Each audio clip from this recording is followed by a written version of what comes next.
Dude, I got a lot of metal shavings in this KTM 250. Let's see if we can figure out what's going on. Oh boy, that doesn't look good. Man, that's too many shavings for the bike with a 50 hours. Something's not right.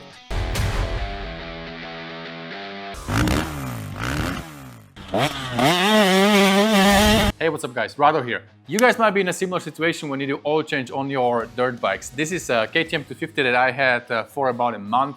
This is my second oil change and I got a lot of shavings in my oil when I was doing the oil change, especially on the oil filter, to the point that it really disturbed me, and I don't want to ride it like that. I want to figure out what's going on, why they are there, and what needs to be done. There can be many different reasons why you have these shavings, but number one thing that we always have to check is our clutch. Also talked to my buddy Brad from Parapros. He's the best mechanic I know, and he also told me that that's the first thing that you should check. You know, when you are clutching in every single corner, the clutch is engaging all the time, you could be creating these little metal shavings, aluminum shavings from the clutch plates. So we are going to take the clutch apart today, check it, and if that's the case, then we're gonna replace the clutch. I have a new clutch here from the Recluse with everything that we need. We don't need to drain the oil from the dirt bike when you want to check the clutch. All you need to do is to lean the bike a little bit like this, so the oil will go to the bottom of the engine, and you will actually have a good access to your clutch plate right here. I'm gonna set this up here. This will be where we put our clutch. I have a couple things ready here. Put a paper towel. I'm gonna put my seat here. I'm gonna get ready, work on this clutch. One trick before we start, you come and you push on your brake caliper, just like that, and that will give you a room on the brake pedal to push it way lower than it normally is, and then you can just put a screwdriver here. Now you have enough room to work on your clutch. If this is the first time you do the clutch, I would suggest to turn the GoPro on or take a bunch of pictures, especially when you're taking the the clutch stag out, just to see how everything goes back together. So first we're gonna take this cover off, right? And then just like it is right now, I'll let it sit on my bench here. Okay, KTM has no springs, has all this diaphragm spring, and has 3 different positions for your pressure plate. So it's important where you put your pressure plate, because you can have a harder pull on the clutch lever and the clutch will grab stronger. Especially on these 250s, you use clutch a lot. I use it a lot when I ride.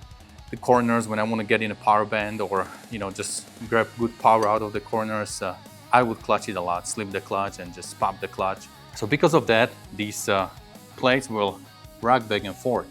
Like inside, they will rock back and forth. And you can see we do have some play. We do have some play on these plates right here. But if you have extensive play, then every time they hit the basket, which on KTM is really strong material, they might shave off a little piece of aluminum. This one goes out. This thing is important as well. Top plate off. You can leave this one in. It comes with the first steel plate. Now when you're taking it out, be careful, because these pins, they come loose and they can drop inside the engine, and you might be in a lot of trouble if you cannot fish them out. So I would suggest to take these pins out first and store them somewhere, and be super careful. Don't drop them in your engine, because yeah, it can create a lot of unnecessary headaches. Take them out, put them to the side. You can take a pick, will help to take out everything.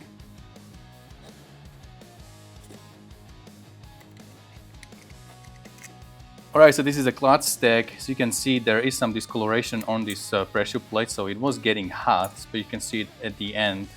Just a little barbecue color right there on the edges. And also the plate itself, it could be in the better shape. These ears are getting a little bit smaller, and there are some metal shaving that I can actually see in my engine that are caught inside the air filter. I mean inside the oil filter, of course. So every single plate, if you look at it, has that kind of shavings right there. So it's a good time to go with a new clutch. Alright guys, hopefully you can see this. I want to show you. This is quite interesting. Look both sides here. This is shaved off. It was supposed to be as big as this little piece here. So this much of a plate is gone on both sides here. Now if I move this a little bit over here, this side is almost okay and just missing a little bit from this side. And if I move it a little more, this looks even better. So some of these ears are worn out quite a bit. Look at this one, right? We are missing all this material that used to be here. It's now shaved off, floating in the engine, and that's what I see on the filter there. Time for a new Recluse clutch, done by Frank. So if something's wrong, I'm gonna talk to Frank. Alright guys, so at this point I'm like 90% sure that clutch is the reason for my metal shavings. What we're gonna do now, I'm just gonna install a brand new torque drive from Recluse into this KTM 250, and I'm not gonna go through every single little step. I'm just gonna fly through the installation because the one by one, step by step installation would be for the next video. I'm gonna make a video where we go through everything when you're installing the clutch, what needs to be done. But today I just wanna throw this clutch in real quick, do the fresh oil change, and then we're gonna go on the track, Kawia, Glen Helen, get this bike a really good riding, couple hours in, and then we're gonna go back, check the oil filter and see how everything looks, see if the new clutch fixed our problem.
Guys, so we were ripping at the Glen Helen and Kawia, and now we're looking at this filter. Unfortunately, my camera didn't pick that detail well, but you can kind of see that there are no metal shavings. I actually look inside with a flashlight. I spread that filter open and look into the cracks, and I don't see any metal shaving.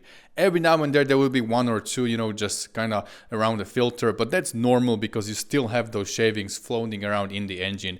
You cannot get them out with one oil change. But overall, I think I can say that we eliminated the source of the new metal shavings. Alright guys, so you saw it, the bike is ripping. Actually the clutch Recluse feels really good. I can definitely feel a little bit more power out of this thing. The clutch is grabbing better. I have it in the middle, in the second position on my pressure plate, and it feels amazing. The pull is one finger and it grabs really strong and runs really good. Definitely the bike feels a little bit faster, so that's a good thing. Now you saw the filter after 2 hours, there was almost zero shavings on it. Of course, there's still gonna be 1 or 2 shavings because they are still in the engine floating around, so we're gonna filter them all out, but there seems to be no more new shavings.